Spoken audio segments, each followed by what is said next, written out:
radio network at ParanormalKing.com.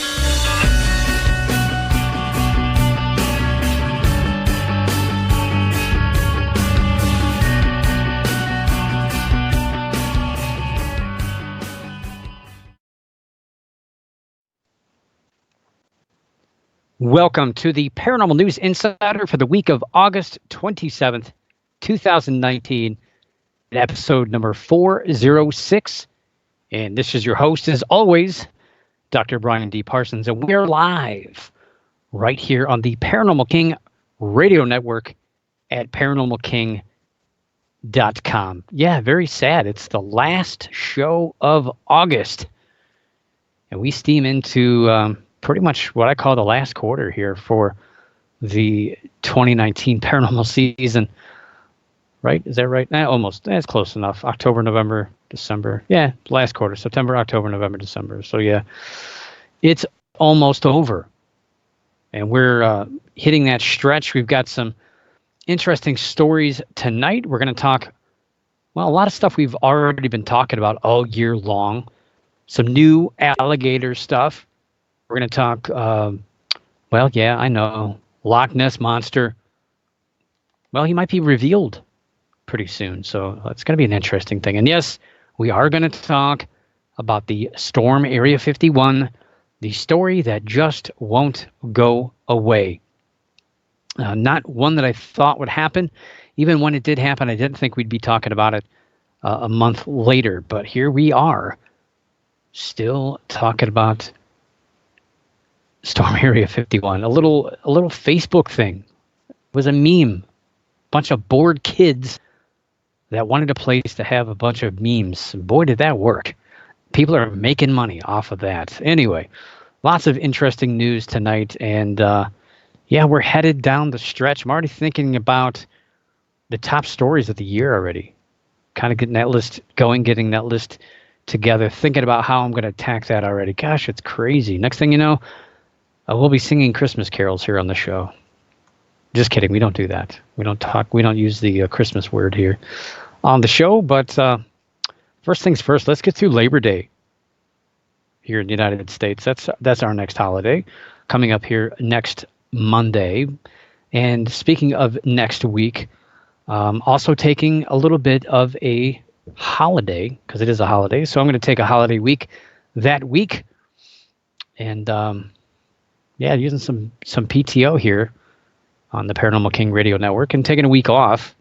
But I'll be back 2 weeks, and we'll pick up. We'll see what happens. There's going to be some interesting stuff, though, that's going to be happening during that time. So I might keep you in the loop on the social media outlets. And those, of course, are Facebook. So you can find me at Facebook/Paranews Insider and Twitter at Paranews Insider. I've also got an Instagram, but been really, really lazy about that. And hopefully I'll do some stuff through Instagram, which is Instagram.com/Paranews Insider. And that all coincides, strangely enough, with the website of ParanewsInsider.com, which on the website, ParanewsInsider.com, you can find a list of paranormal conferences and conventions that are coming your way to your neck of the woods. Maybe. Hopefully. They're all over the place. And I only do North America. Very little in Canada. Very none in Mexico, which is, yeah, still North America. So most of these are scattered throughout the United States. It seems like it's East Coast versus West Coast. Not a whole lot happening there in the middle, but I guess there's a few every now and again. And a couple of events off the top of my head that I want to talk about. The October Haunt Fest 2019 taking place on October 30th in Cayuga, Indiana at the Willow's Weep House. And you can find more information. You can find a link to that actually on the ParanewsInsider.com website. Again, click on the events tab there at the top, and you can find a whole list of conferences and conventions. The ones that are crossed out, obviously, are the ones that are over. And there's still a heaping helping of new events coming up. And one I just added, it's actually coming up very, very fast. It's on a weird day, September 21st. You know what happens on that day? The Outer Realm Festival, taking place on September 21st in Harriman, Tennessee. And I did put this event in the ghost section of the events page, but there are going to be Bigfoot speakers present as well. So some cryptozoology people, and Harriman is west of Knoxville, Tennessee. So again, the Outer Realm Festival taking place September 21st in Tennessee. And man, I don't have anything going. For me, I don't have anything going until Halloween. I got to write a book. I think that's the problem. I got to get another book out there. It's been a few years, and you're not relevant unless you're putting out something new. So maybe I'll have to do that to get something going here. Might possibly have some radio shows lined up. Those are kind of hit and miss sometimes. People say they're going to contact you, and sometimes it doesn't happen. That's the radio business, and that's what we're here for tonight. And something exciting. Well, it's exciting to me. Maybe not to you. I don't know. I'm not sure how you guys feel about books, but bringing back the book of the week. Well, at least for tonight. I don't know how long I'm going to be doing it, but excited to be talking about books. Now, I've made mention a few times about TV shows and things like that, and I know everybody's into the TV shows. It's easy just to sit in front of your TV and veg out watching Zach Bagans flex towards where he thinks a ghost is at, and scream in the dark and point, "Did you see that?" in pure pitch blackness. It's entertaining stuff. It's fun, but I enjoy reading. I think you get a little bit more of an education from reading than you do watching TV shows. Yeah, I mean, there for a while, ghost groups were pretty much ranked by how many seasons of Ghost Hunters they've watched. That's pretty sad, considering I have probably 70 or 80 different books and on ghosts, parapsychology journals, all sorts of stuff. But I guess that doesn't mean anything unless I've got a couple seasons of Ghost Hunters. They're on DVD, which I don't own any. I've seen a few episodes here and there, usually to find out what's going on in the field, because that's whatever they do, it seems to dictate the popularity and the lingo, and especially what clients will begin to expect. And they pretty much ruined it for the whole client experience, pretty much, unfortunately, but that's just the way it is. Yeah, audiobooks. Only if I get Morgan Freeman to read my book will I ever do an audiobook version, but that would be great. I think it'd be awesome.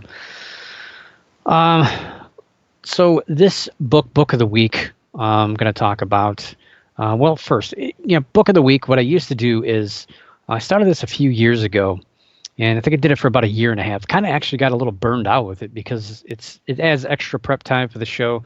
And what I tried to do was tie in the book of the week to a story, something that's going on, directly tying into a story that was happening. And probably not going to do that anymore. But as I get new books, as I see new things out there, and as people contact me saying, "Hey, I've got a new book. Do you want to do a review?" Absolutely. I love reading and reviewing books, especially if people send them to me, because then I will definitely get your book out there and help you out, because I'm an author myself, published 6 books, and I know what it's like to be an author. You're not really making that much money. You're probably spending more trying to get that book out there than you're making, unless you're like, I don't know, who's the popular authors, Clive Cussler and all these other guys that crank out like 15 books a year. Yeah, they're not really writing those. They're just using his name, and other authors are contributing to those things. I'd love to get to that point where I'm just sipping margaritas and pina coladas, and somebody else is finishing my books and putting my name on it, as I'm counting the riches.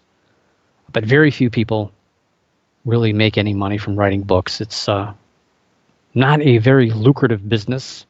Very, very few people really make enough money. But I get it. Books it's a great expression. It's a great way to get information out there.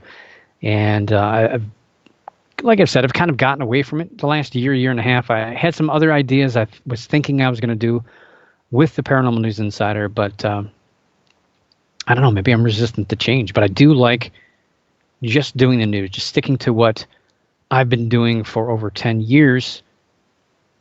I mean, if it ain't broke, why break it? Wait, is that the saying? No, I think it's if it ain't broke, don't fix it. I think that's what they call it. And wow, I just saw confetti like fly all over the place here in the studio. It's not for me.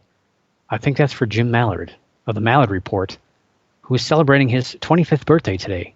So be sure to wish him a happy birthday. Happy birthday, Jim. All right.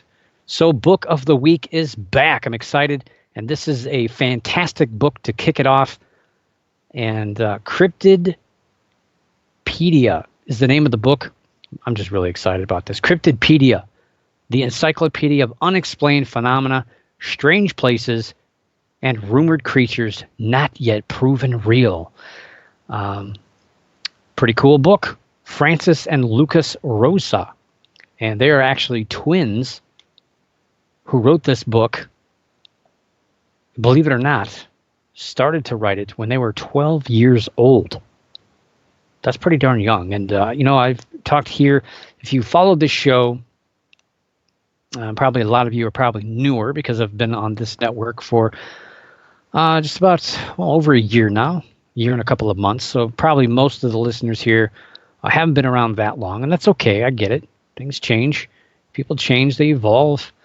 I guess except for me, I guess. But anyway, back, it was about 2 years ago, I talked about how young cryptozoologists are storming the field. I happen to know one of the young whippersnappers, Colin Schneider, he's actually kind of getting old now. He's almost 18, I think. He's getting up there.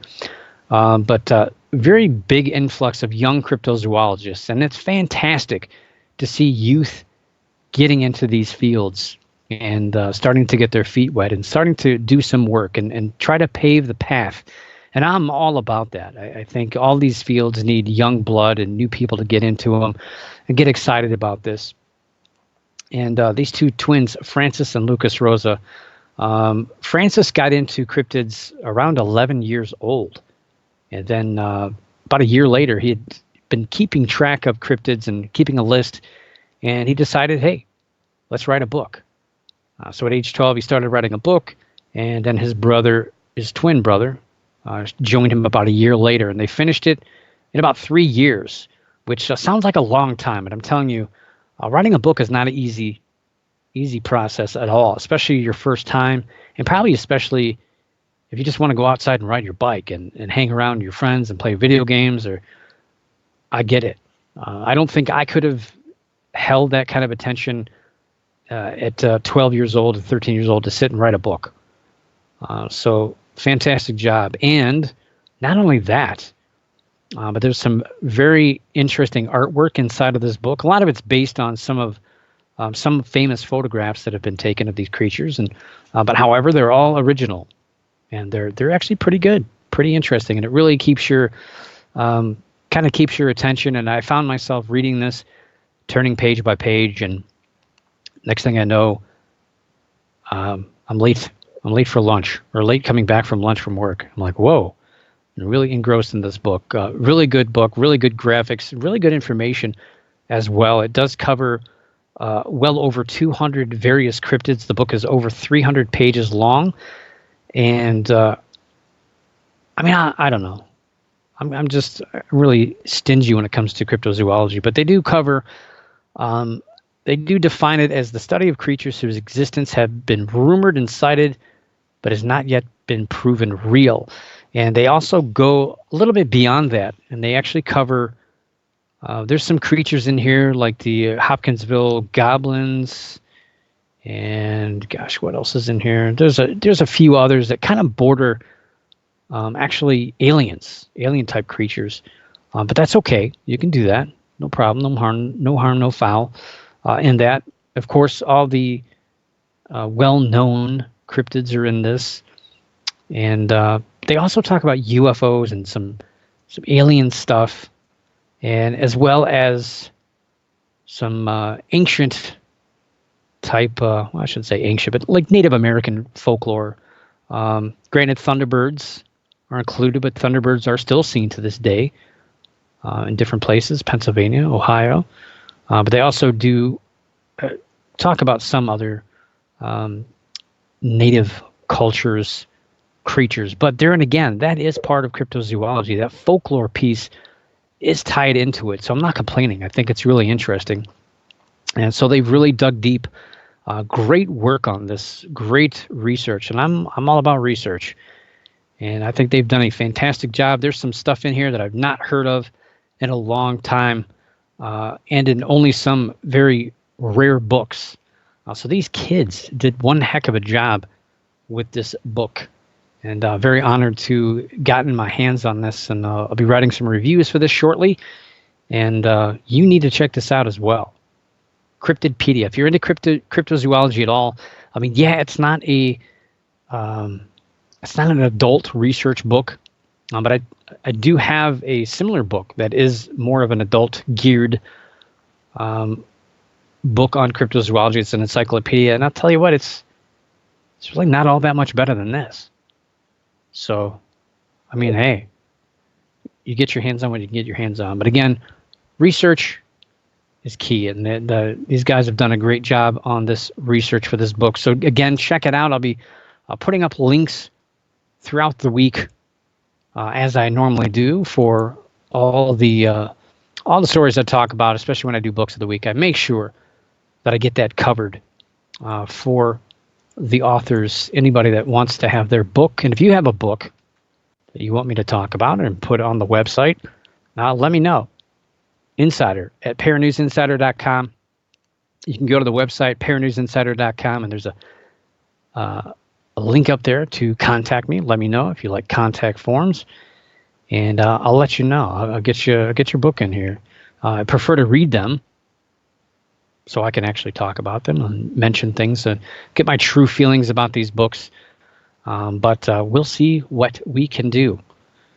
And again, book of the week this week, Cryptidpedia, the Encyclopedia of Unexplained Phenomena, Strange Places, and Rumored Creatures Not Yet Proven Real, by Francis and Lucas Rosa. And let me get, I do have, it's an awful long link there.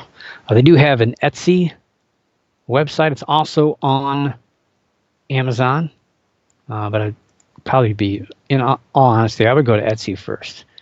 You don't always make, authors really don't make squat when you go on to, when you go to the Amazon. They really get you. Most of us authors, we don't like it. We don't like Amazon. It's good though. It gets your name out there and everything. So I'm going to throw that link there in the chat room, the Etsy listing for Cryptidpedia. You can also Google it, I guess. It's 2019. So I'm sure you all know about that. Is the Loch Ness Monster in there? Oh, yes, he is. Or she is. I don't know. I haven't lifted up the... do they wear a skirt? Do they wear a dress? No, they wear a kilt. I'm sorry. So I've not lifted up the kilt. Well, if it's wearing a kilt, it's probably a man. So I'm probably not sure if I want to... Anyway, we'll leave that where it is. Also is Bessie, the Lake Erie Monster. They did fall prey to some misinformation on about Bessie. Bessie never really killed anybody or anything like that. But you can't help it. There's people that provide misinformation about certain things, especially cryptozoology, and will guide you in the wrong direction. But I know that through research. Anyway, be sure to check out that book, and hopefully, I don't know when I'll have time, but I've been working on probably for a year and a half. Well, not constantly for a year and a half, but I'm looking to put together a listing of all the books that I've talked about here on Books of the Week over the course, probably the last 3 or so years. Every now and again, I do mention another book. So I want to put that into a listing to give a little shout out to all the authors and the people who have put together some really, really fantastic books. And I have probably a whole pile here next to me that I've never talked about here on the show that I'll eventually be getting around to. And just random books, and hopefully I'll hear from some authors. I'd really like to get back into that. Had some really good contact with people and publishing companies about a lot of their books that they're putting out, and it's something near and dear to me. Not just because I'm an author, but because of libraries and bookstores. They're disappearing left and right, and it's sad every time you go to a library. They're closing earlier. They have no help, and they're always talking about they really can't put on any shows or anything anymore. So it's really sad. I mean, books cannot go to the wayside. It's about education and knowledge. But who needs education and knowledge when you got the Paranormal News Insider? We're talking about some of the top stories of the week this week, and let's get into the cryptid news. And I don't know what's going on with me lately, but I've been really getting into these alligator stories. I don't know. It's just addictive. It's weird. It shouldn't be around. Somebody had told me, well, it's global warming. They're going to be moving north. We're going to find them in Ohio naturally pretty soon. Well, I don't know about that. But to kind of double back on a story I talked about earlier this year, I was actually surprised to hear a little bit more about the big alligator story of the year. Not necessarily the biggest alligator, but the one that captivated folks in a lagoon in Humboldt Park in Chicago earlier this year. Yes, Chicago, Illinois. Chicago's actually been host to a few alligator sightings over the last few years, believe it or not. The alligator was such a nice distraction for an area that was dealing with a little bit of political turmoil at the time. And the alligator was also the focus of a naming contest, which I got all excited about. I think that kind of stuff is fun. It's neat. It's interesting. The winning name was Chance the Snapper, named, of course, after local rapper Chance the Rapper.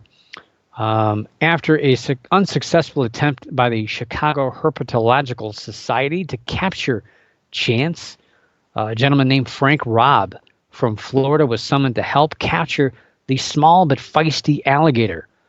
And Robb captured Chance in less than 2 days and was made into an instant local celebrity. Such a big celebrity that I believe it was the following day after he captured Chance, he got to throw out the first pitch at a Chicago Cubs game and got to flip the switch on Buckingham Fountain in Grant Park. And if you think you've never seen or heard of Buckingham Fountain in Grant Park, you're probably wrong. If you've ever seen the TV show Married with Children, yeah, you've seen it then. There it is. That's it. It's one of the largest fountains in the world. And he got the opportunity to flip the switch, turn it on, or maybe turn it off. I don't know which one. Probably, I would kind of think turn it on. It'd be kind of, I think, more fun than turn it off. People probably boo you. And both Robb and Chance the Snapper are also, if that wasn't good enough, they're also turned into bobbleheads by the National Bobblehead Hall of Fame in Wisconsin. I didn't even know that existed. The National Bobblehead Hall of Fame in Wisconsin. And if you're looking for a birthday gift or a Christmas gift, I would love to have the Chance the Snapper bobblehead. That would be awesome. $25 plus shipping. You get it $8 also to get it shipped quickly instead of waiting to get the orders fulfilled. Just giving you the information, folks. So Robb also, and this is the new part of the story here, Robb will also be honored at the annual Green Tie Ball, which, at first when I read that, I was like, what is this, about alligators? No, it benefits Chicago's Gateway Green, which helps to beautify Chicago's expressways and gateways. And Robb will be honored on September 13th for his cleanup of Humboldt Park and the lagoon by removing Chance the Snapper and, making the park safe. It's pretty cool. I don't know. Here's another one. Alligators. I don't get it. I don't know how I missed this one literally in my backyard. Well, not literally in my backyard, but figuratively. Pretty close to me, a couple of hours away from where I sit right now, up here in Northeast Ohio. Last week, I did talk about another alligator sighting, that one in St. Mary's, West Virginia. This was a 3.5-foot long alligator.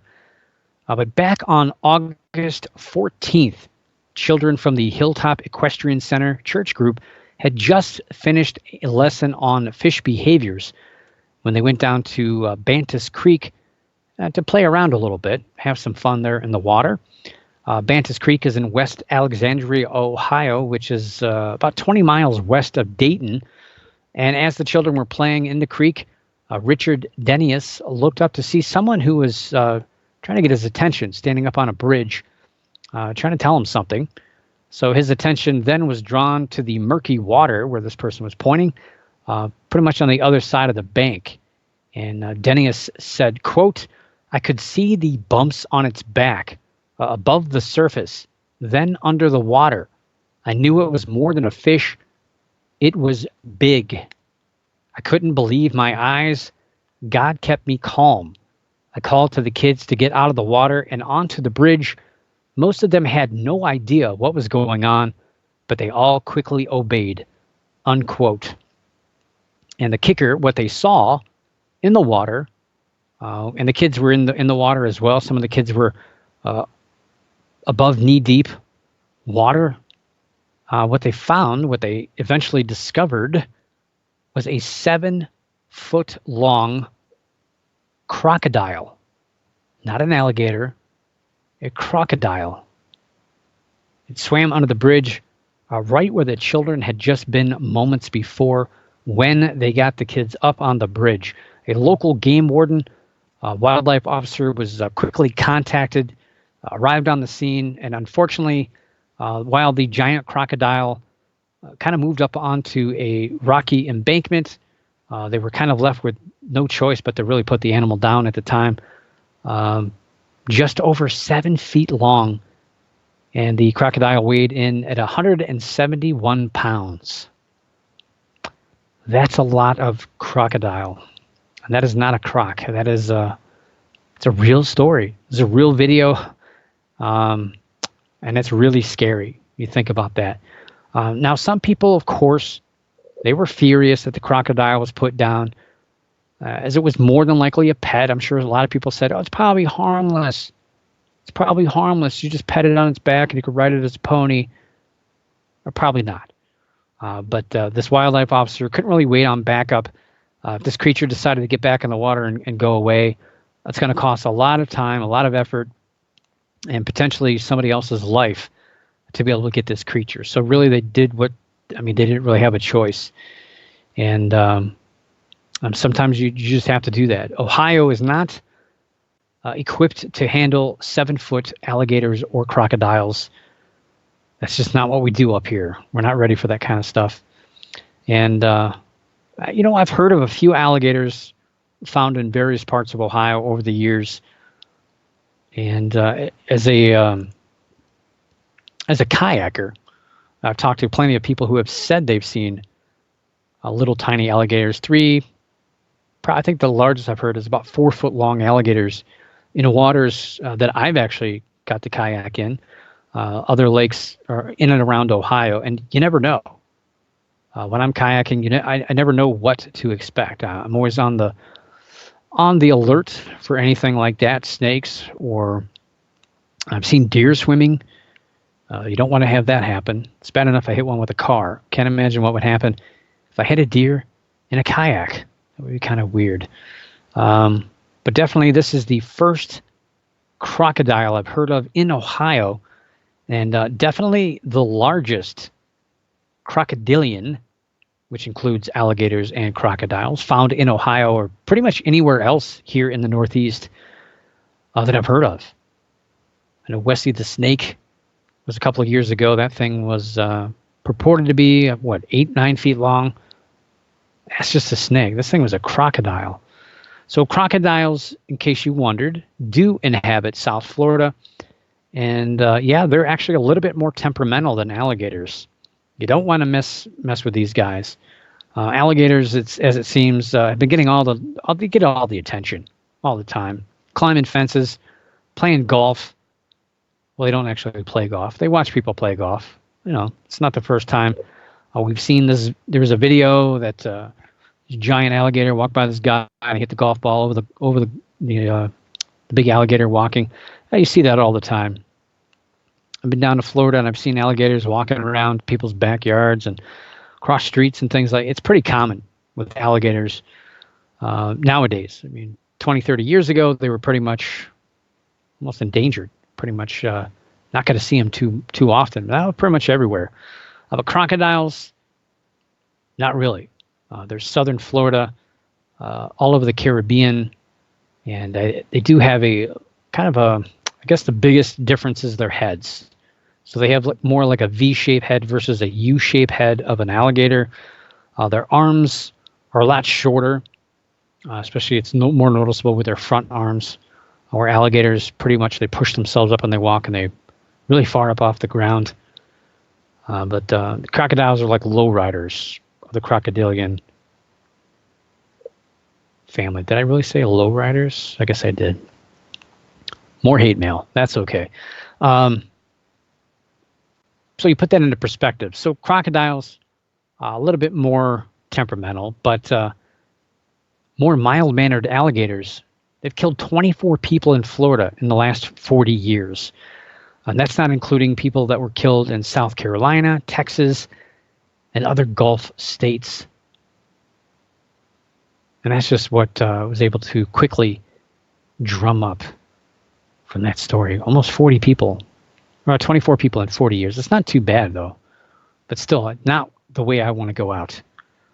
A lot of these are people swimming in places where they shouldn't be swimming. And unfortunately, some of these are also people that are trying to rescue dogs. I know I love you, Sparky, but that's an 8-foot alligator. And generally, the rule of thumb, that is pretty much anything less than 8 feet, probably not going to kill you. I know that's weird, but that's what they talk about down there in Florida. If it's less than 8 feet, go ahead and kick it in the teeth. Well, they don't really say that part, but I just put that in there for entertainment purposes. But anything less than 8 feet, usually not going to kill an average human being. But looking at this case in Ohio, these children definitely were in danger. But I do have to say a lot of that depended on the temperature of the water. I don't think it was really warm enough for that crocodile to really be as active as what they normally could have been.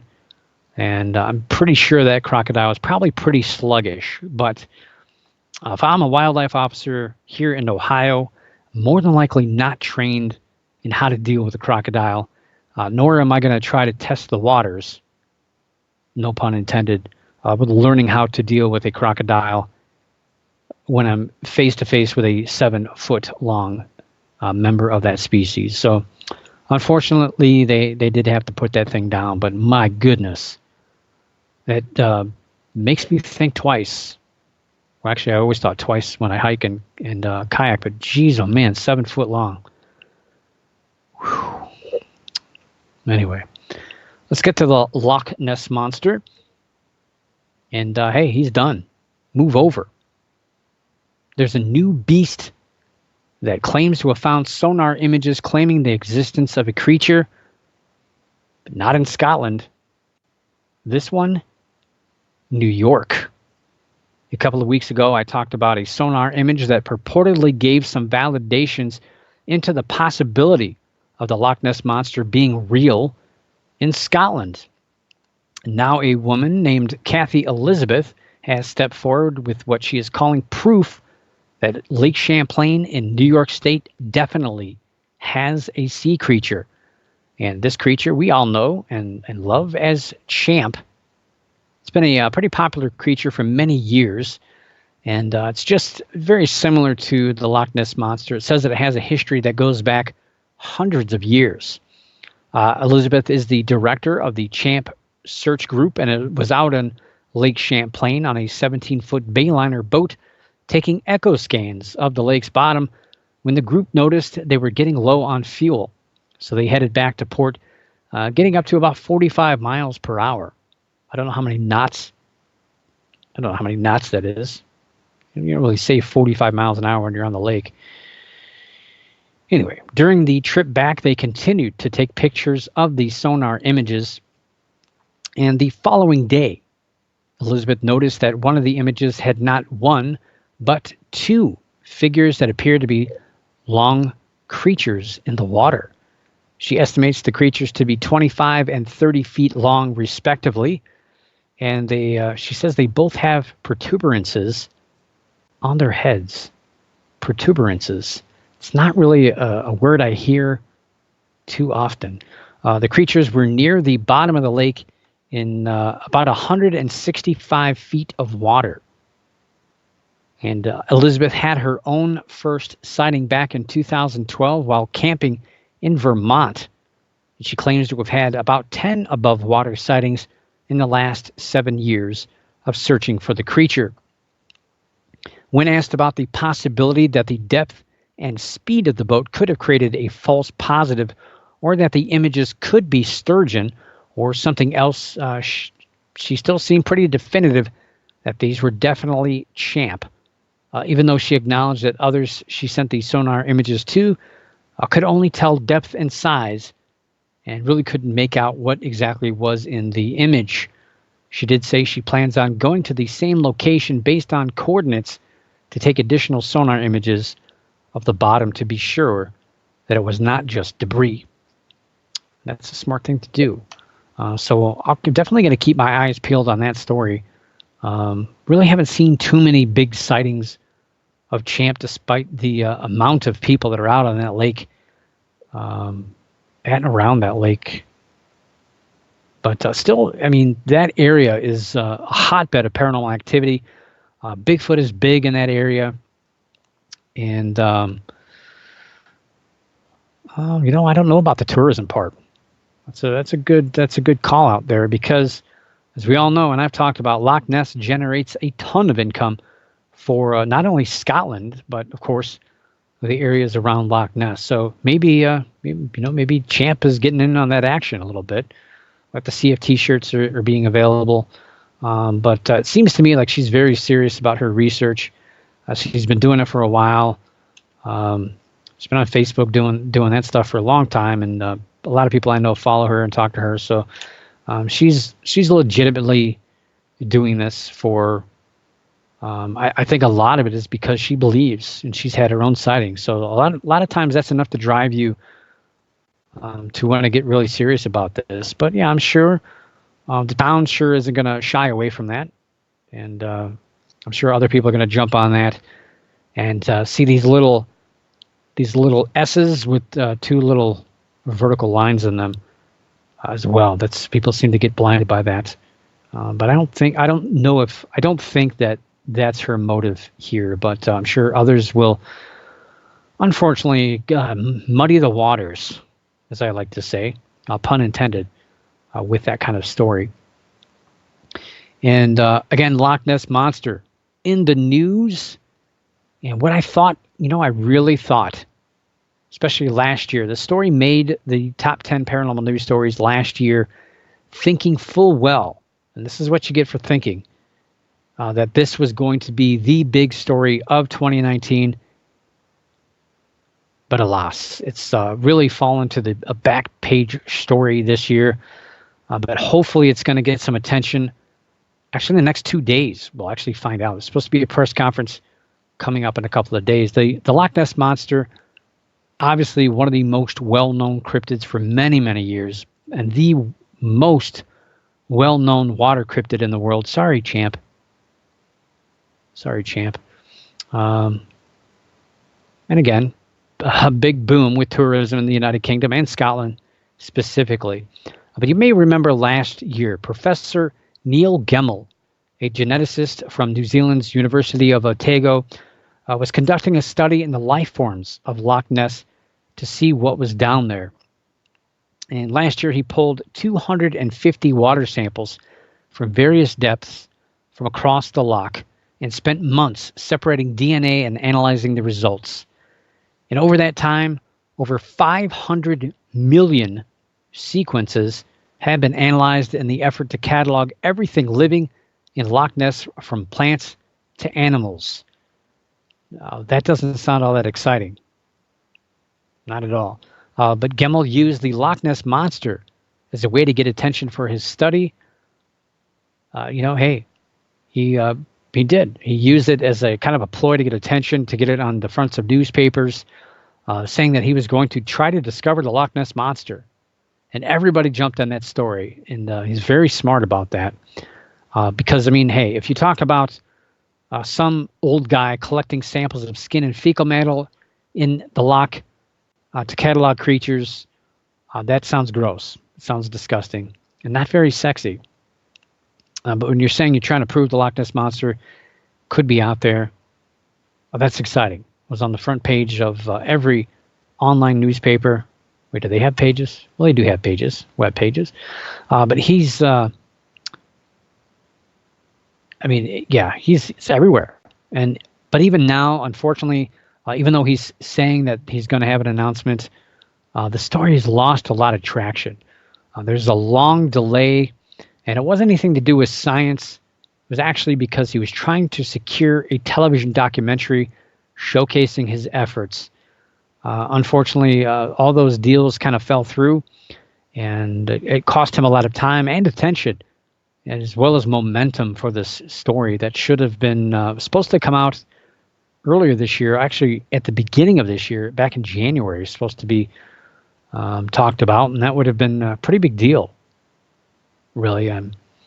But unfortunately, no. So about the Loch Ness Monster, Gemmell says, quote, "There are around 4 main explanations about what has been seen, and our research essentially discounts most of these theories. However, one theory remains plausible," unquote. And that one possibility seems to have everyone on pins and needles. People are saying that he's going to announce the discovery of the Loch Ness Monster. That's real. Let's not get ahead of ourselves here. I'm pretty sure, I'm going on a hunch here. I don't have any inside information. I'm going out on a limb here, a limb in the loch, to say I'm sure it's just one of the multiple potential logical explanations for what people see in the loch, other than a plesiosaur or long-necked creature. You guys say plesiosaur or plesiosaur? I always grew up with plesiosaur. Then I had people tell me I'm wrong. I don't know. Probably like Neanderthal and Neanderthal. I guess if you're British, it's a little different. Anyway, Gemmell will finally officially release the details of his report on August 29th. So stay tuned for that story. And I'm really looking forward to, I know he's already said he's not discovered the Loch Ness Monster. That's already been out there, but people are ignoring that because he's trying to keep this story in the news by talking about various other theories about that. But I'm just curious to any new discoveries, any new creatures, anything that we didn't know or didn't think would actually be discovered in the Loch Ness that's actually there. That's really what I'm looking forward to. I think that's really interesting, and it's really cool science, and it's cool that he tied in cryptozoology with science, and of course, using the Loch Ness Monster. You can't go wrong.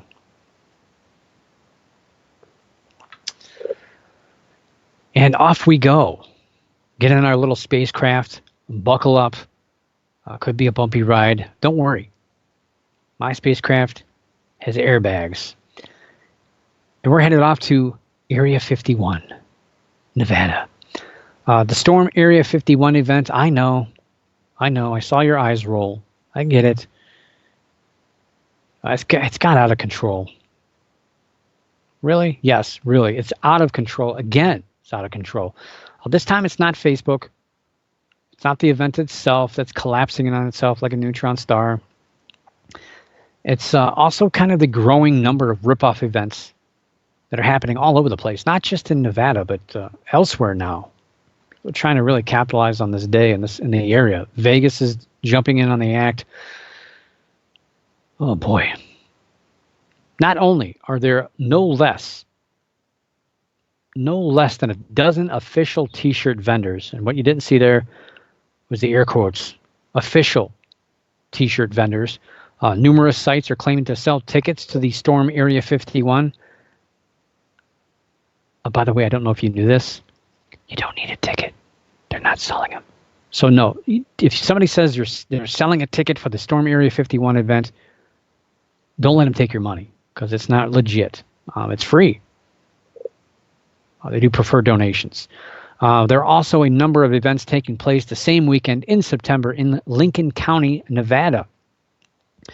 Granted, one of the events is at the Alien Research Center in Hico, which is now called Storm Area 51 Base Camp, which technically that's where the event was originally slated to, that's where people were going to gather originally at the Alien Research Center in Hico. The event is geared towards UFO believers and enthusiasts, and so they're going to have speakers, little presentations, old guys in button-down shirts, gray hair and beards. You know the drill. You've seen it on TV, I'm sure. And the cute thing about this event, wait, I don't have a beard. I wrote a UFO book. I'm only making fun of these people. The cute thing about this event is that the ticket price to get in is a mere, you guessed it, you didn't get it, it's Area 51. So yes, $51 to get in. So carry that extra dollar. There's also a paranormal tour, which recently popped up, which goes all over the place in that area and eventually will take people to the edge of Area 51. The nearby county of Nye is also dealing with potential events happening that weekend. One such event was dubbed Peace Stock 51.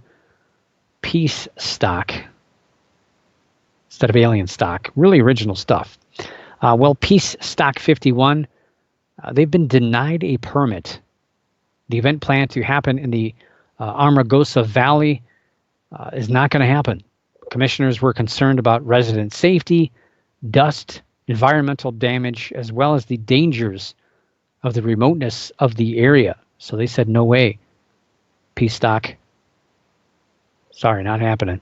The Peace Stock 51 event would have been about 100 miles from the Storm Area 51 base camp and alien stock events.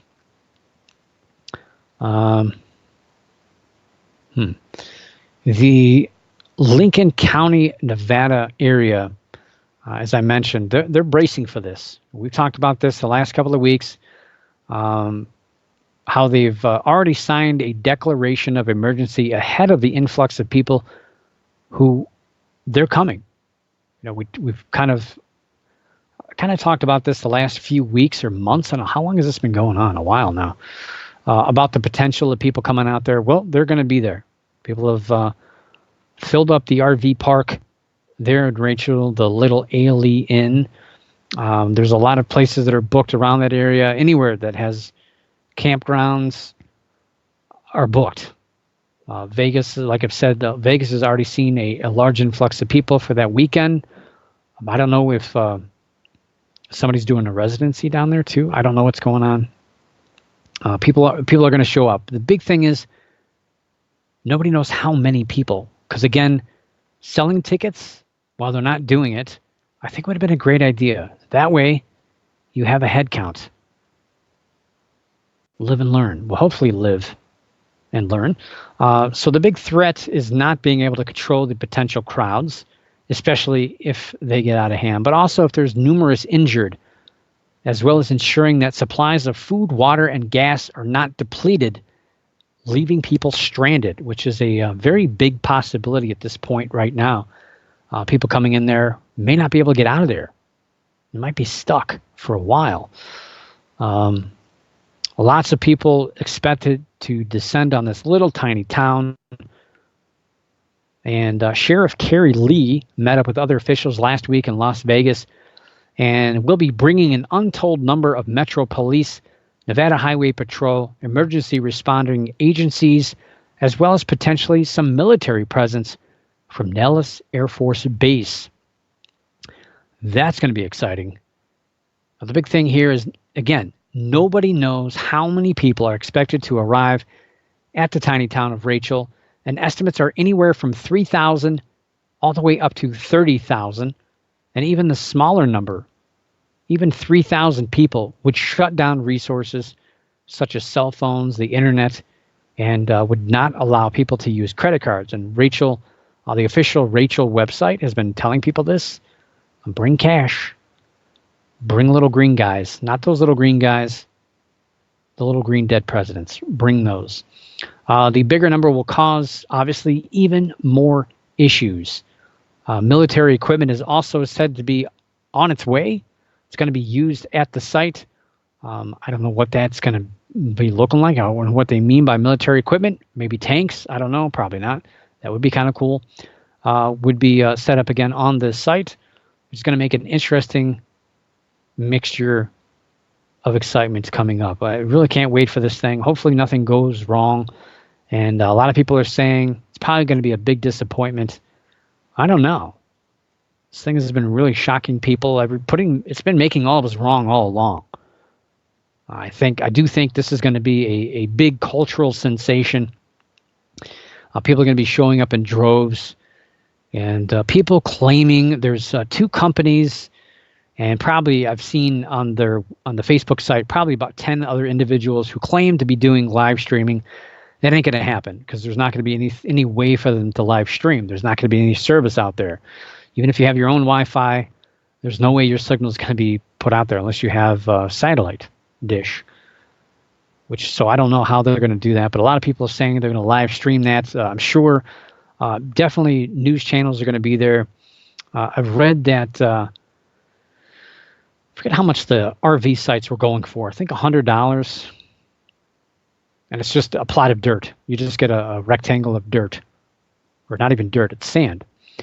And that's it. But the spots for media trucks to set up is $1,000.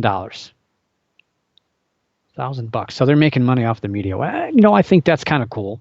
I have no problem with that because the media is really responsible for pushing this in the first place. So let them pay. But I'm sure the media is going to be down there broadcasting this. So we're going to probably see a lot of live updates from Rachel, Nevada in the days before, I'm sure. And hopefully nothing goes wrong because that's going to be all over the news at the same time. And of course, there'll be probably maybe a day or two after that, depending upon what happens. I'm sure there'll be some stuff in the news as well. And hopefully nothing goes wrong, because if things do go wrong, there's going to be all kinds of talk about who's going to get sued, who's going to pay what, and certainly would not want to be the dude that was in the middle of all this setting this stuff up, because things might not end well for this guy financially and legally if things do go wrong. And I'm sure something's going to go wrong if that many people in the mixture in that kind of arena. Something's going to happen. Somebody's going to get hurt. Somebody's going to get really hurt. And it's going to be hard to get people out of there as well. But we'll see as we get closer. Obviously, we're going to get a better picture of what's going to happen. But we won't really know the secret of how many people are going to be there until it happens. Until it happens. It's going to be probably one of the biggest stories of the year. Hands down, maybe even one of the biggest stories of the decade of the paranormal, but we'll see. Let's not get too ahead of ourselves. And my big hope is that nobody's going to get the silly idea to actually try to attempt to storm Area 51 like it was started out to be. There are still some people claiming that that's what they're going to go do. Still talking about it on Facebook. I think those people are starting to disappear one by one. But I'm still seeing people talk about that their intention is to lead people into Area 51, doing stupid things, looking for them aliens. But yeah, good luck. Go for it. You're not going to get far. And you better bring a lot of cash. Ground sensors are in place all over the place up there. It's going to alert the camo dudes long before you get anywhere near Area 51, before you see any buildings. they're going to know. They're going to be cutting you off. There's cameras and a lot of other equipment that's actually disguised as desert objects. You won't know what they are unless you get really close. It's monitoring anyone and everything moving toward the base at all times. There's helicopters, there's drones, as well as off-road vehicles that's going to quickly intercept you, chase you down, and subdue you. Anybody who tries to get too close. I don't care how big of a group you're going to be. The bigger the group, probably the worse off it's going to be for you, to be honest with you. And I've mentioned before, typically people are detained and released since many infractions are determined to be accidental, as people are really not sure where the borders to the base are. And, there's not actually people think there's a fence. Like, oh, don't cross the fence. No, there's no fence. It's just open desert. So yeah, there's signs. So don't cross the signs that say "Do not enter." That's too late for you. Basically, you're subdued and you're held there till law enforcement arrives. It's typically about an hour, 2 hours, sometimes, or even longer. Laying face down in the desert. Scorpions, snakes, anything crawling all over you. They're not going to care. They're going to keep a gun on you. And if you move, well, you might lose a finger, toe, elbow, arm, or an ear. Minor infractions, if you're held there and they determine it was accidental, you didn't mean to cross, you didn't know where the border was. A lot of times that does happen when tourists are in the area because they're not sure. Because everyone, again, expects to see a big fence, a border. But I'm telling you what, I don't think they're going to give you the benefit of the doubt this time, because they know that people are already thinking about intentionally breaching the border. So I'm sure the offenders will certainly serve jail time and have heftier fines than the typical $650 ones that are handed out. I think it's like 6 months in jail if they determine that you did it on purpose. And it's really rare that happens. One of the last people to enter a facility in the area wasn't this particular one, but one in the area happened earlier this year. A gentleman drove his vehicle onto the base, went through a checkpoint, was chased 7 miles through the desert, where they finally got the gentleman to come out of the vehicle. The person had a cylindrical object. They told him to drop the object, didn't drop the object, and was subsequently shot dead at the scene. So there, think about that. Deadly use of force will be in effect for that weekend especially. So don't think that this is funny. This is just a meme, and you're going to go and have fun, sing and dance. This could be a serious thing that happens. I really hope it doesn't turn into that. But one thing that's going to really make sure that this isn't a serious thing is what just happened, what I just saw on YouTube a couple of days ago. My goodness, I'm scarred for life. So the Storm Area 51, as I've mentioned, as you've known, as you've read, started out as a page for people to share memes, to satisfy a bunch of bored kids. Now, again, it's got a couple of real events going on. And if that wasn't enough, it's got its own official theme song and music video. That's right. Singer, songwriter, and producer, really essentially a YouTube star, CG5 is behind a catchy new song. I don't even remember what it's called. It's catchy, though. Can't remember what it's called. He's behind this catchy new song. Really what I call it a singing meme. I hope that catches on. I hope people talk about that. And I'm the inventor of the phrase singing meme. Or maybe a seam. Should I call it a seam? Singing meme? I'm going to be famous. You can all say you heard it here first on the Paranormal News Insider. Wow. Just wow. You knew it was coming. It's actually a pretty decent song. It's done very well. He's actually a decent singer, pretty good singer. And the music is very fitting. And the lyrics are very, very fitting. I think it's really good. And I will let you have the link to that. And I'm going to be posting that through all the social media, like I've said, throughout the week. My goodness, it's going to be stuck in your ears. It's going to be those earworms that they call them. When you hear this song, you'll never wash it out of your brain. Ever. There it is. There's the link. Enjoy it.